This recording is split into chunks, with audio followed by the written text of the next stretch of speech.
sejam bem-vindos uma vez mais ao canal. Eu sou a Daniela Stacoticler e hoje trago-vos mais um vídeo de opinião. É verdade, desta vez o livro é Um Bailarinho na Batalha, da autora Hélia Correia. Este é a sua mais recente publicação. Foi lançado em setembro de 2018 pela Relógio d'Água. E eu tive que o ler de forma obrigatória para a disciplina de literatura portuguesa contemporânea. Eu acho que falar não consigo. É um livro que nós olhamos para o título e para a capa e não imaginamos minimamente o que é que vamos encontrar ao longo destas 120 páginas. É 150, eu li 150. 120 páginas, não temos nem um bocadinho de ideia daquilo que vamos encontrar aqui. É um livro que tem capítulos muito curtos, que até poderíamos dar-lhe o seu ponto poético, principalmente no começo. O começo é bastante rápido, precisamente por causa dessa rapidez no início do livro nós ficamos um bocadinho confusos e não entendemos muito bem o que é que encontramos aqui, mas com o desenrolar da leitura vamos compreendendo, vamos percebendo que estamos perante uma ficção contemporânea que fala de um tema que podemos resgatar para os dias de hoje, mas que também era um tema falado nos últimos séculos. Este tema pode ser falado desde sempre. Estamos a falar então da migração de povos, de pessoas africanas para a Europa.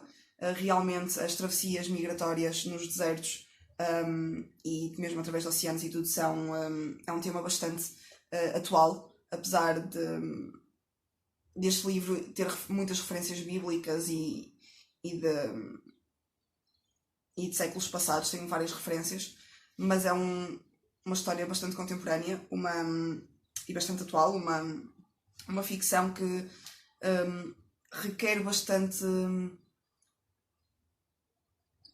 concentração na leitura para conseguirmos compreender, até porque, para ser sincera, neste livro as personagens não são importantes, o importante é a história em si.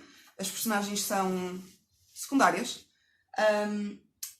Temos 5 nomes femininos, 5 nomes masculinos. Nomes estes que não conseguimos distinguir ao longo da leitura quem é quem. Não dá para distinguir as personagens com tanta facilidade como, por exemplo, sei lá, na história do Cerco de Lisboa, que conseguimos distinguir quem é o Raimundo, quem é... Ou seja, conseguimos distinguir as personagens todas. Neste caso não conseguimos distinguir. Não há descrição de personagens. Há realmente personagens que se vão identificar e que vão caracterizar, ou que vão representar, melhor dizendo, um grupo específico.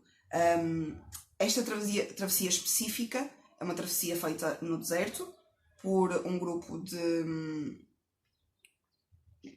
africanos, de povos africanos, que foge daquilo que está a acontecer na sua cidade, na sua terra natal.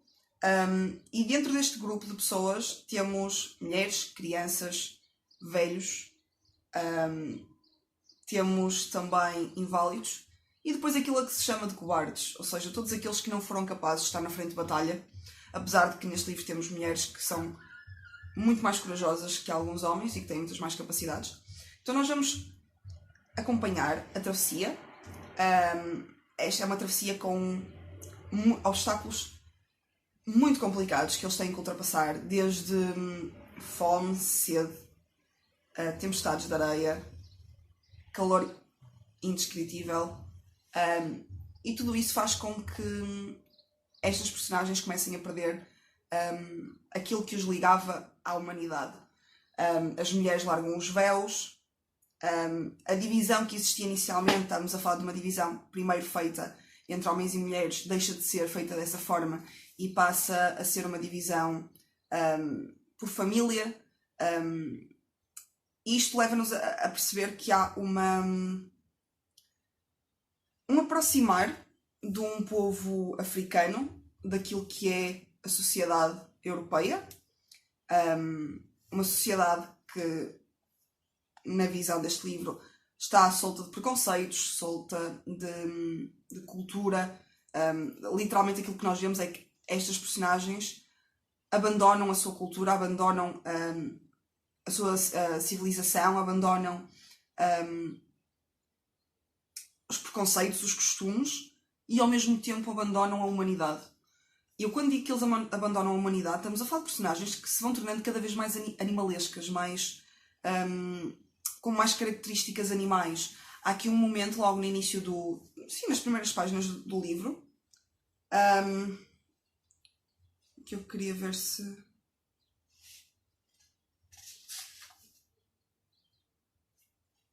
Eu até fiz aqui uma anotação. Está aqui.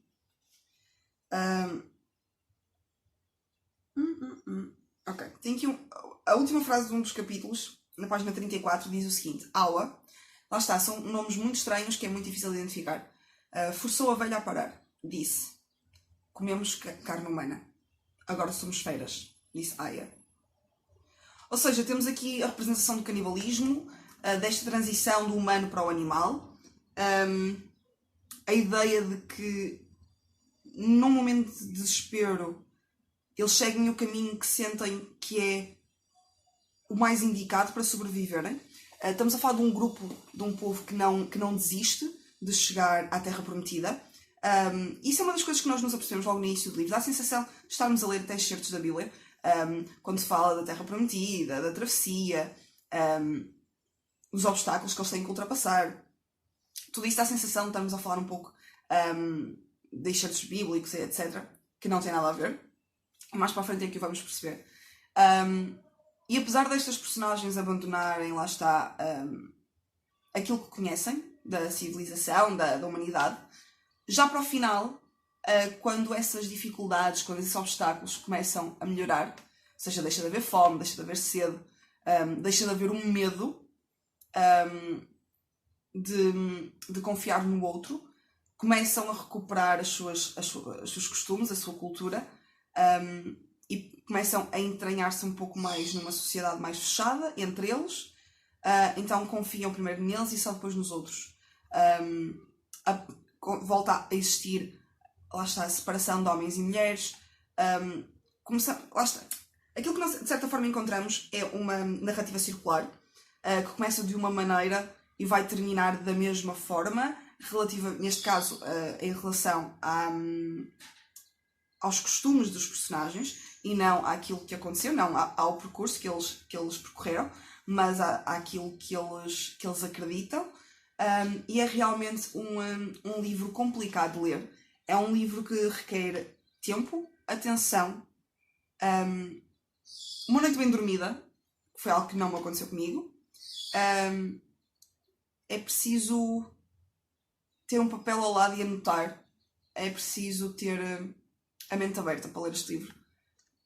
Porque tem coisas não muito fáceis. É um livro que utiliza muito a metáfora, um pouco a ironia, o grotesco, o ridículo.